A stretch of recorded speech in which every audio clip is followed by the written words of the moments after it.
Live from Fargo and serving you on TV, online, and on the go. This is Valley News Live at 6.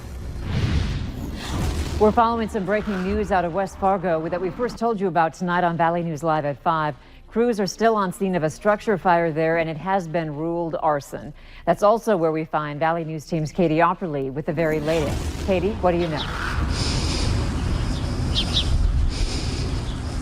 Andrea, I'm here off of C Street, just across the street from Border Town in West Fargo. We're on scene of what was a garage fire. We're told that officers arrived on scene around 4 o'clock. When they arrived on scene, they found a man inside this garage, and he threatened to shoot officers. Despite the threats, officers went inside and rescued the man from the fire. The man was transported to the hospital by ambulance, and officers were also checked out for smoke inhalation. We are told that this fire was intentionally set, and we are also told that this man that was found inside the garage is not a member of the household. We will continue to bring you updates as they become available, but for now, reporting live in West Fargo, Katie Opperly, Valley News Live.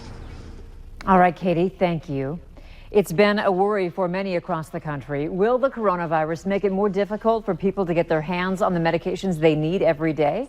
Valley News Team's crime and safety reporter Bailey Hurley talked with two women today to hear what they're already experiencing.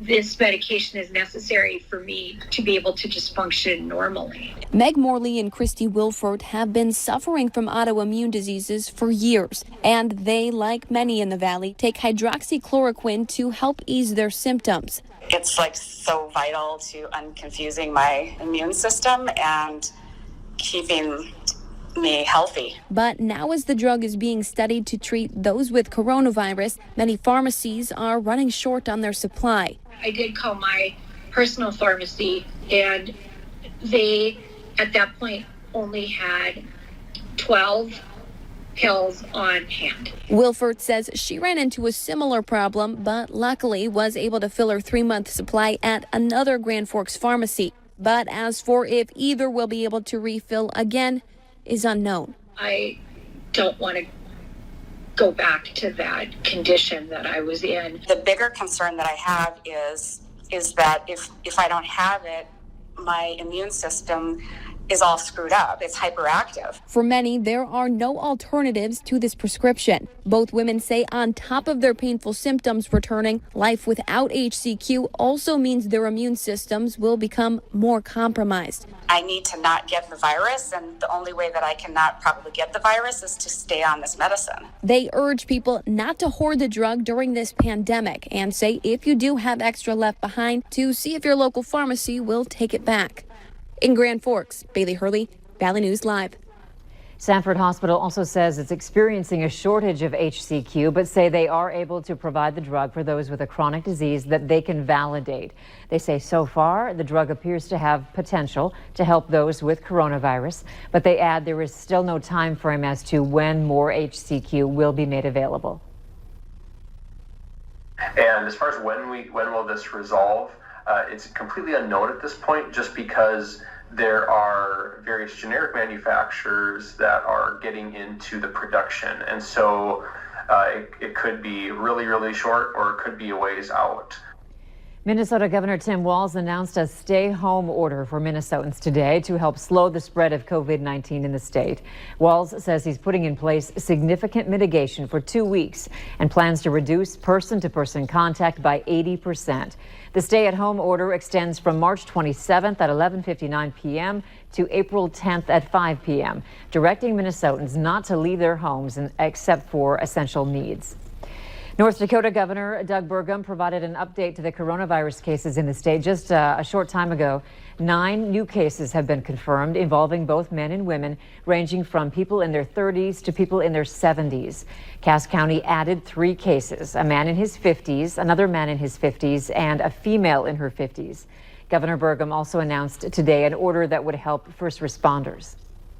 Executive order provides workers' compensation for first responders and healthcare providers who contract COVID-19 on the job.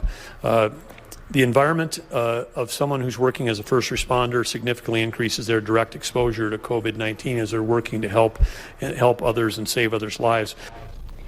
Governor Burgum's full news conference is on our website, valleynewslive.com. And some good news today about the weather. It will start to improve, but we need to get through another cold night first. Let's go to the First Alert Storm Team Center or the Weather Wall and Hutch for more on tonight's forecast. Hutch? All right, yeah, thanks so much, Andrea. As we take a look, we do have gray skies here in the valley. Not a lot of wind, but it's from the north. It's been keeping us on the cool side. 24 Grand Forks, the cool spot, 26 in Fargo.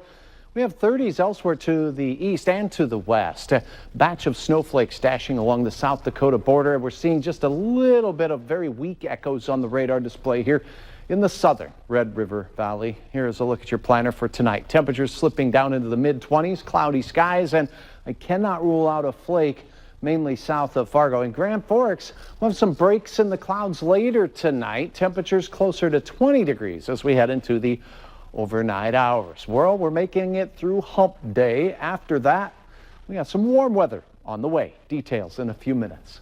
All right, thanks, Hutch. State health officials announced today that the number of positive coronavirus cases in Minnesota has risen to 287. That's up from 262 yesterday. Approximately 6,300 people have been tested in the state's public health lab. Of them, more than 24 are currently hospitalized. So far, one person has died from the disease. Meanwhile, more than 100 people have recovered and no longer are required to be in isolation. A spokesperson with West Acres Mall says as the situation surrounding COVID-19 continues, they have chosen to extend the temporary closure of the mall. The new tentative reopening date of the mall is now April 8th. Grand Forks police are asking for your help finding the person who stabbed a man several times during a robbery last night. Police were called to the 800 block of 51st Street North just before 9 last night and found the 29-year-old victim who had been stabbed several times in the thigh. He told police he was attacked while walking to his parents' home. The suspect who took off is described as a tall man with a medium build who was wearing dark clothing. The victim is being treated for wounds but is expected to be okay. 2 Minnesota women are thanking us after an airline agreed to extend the expiration date on a travel voucher once we made some phone calls. Chrissy Knoll and her sister say they were planning a trip to Las Vegas in April. They were attending an event and departing from Hector International Airport. But due to the coronavirus pandemic, they say they canceled their plans. While they got refunds from the hotel and event, Knoll says Allegiant Airlines wasn't being helpful. Allegiant offered them a flight voucher to use by February of 2021. The event was in April, though. Once we called, however, Allegiant said it would extend the date due to the extraordinary circumstances.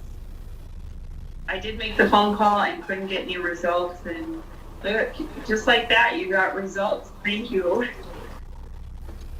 Allegiant Airlines says all Chrissy Knoll has to do is to get her voucher extended is to now call customer care. There's another scam to be watching for. What you need to know is coming up next on Valley News Live at 6. And river levels up and down the valley responding to warmer weather and snow melt. That's going to speed up as we have warmer weather around the corner. Your forecast is next.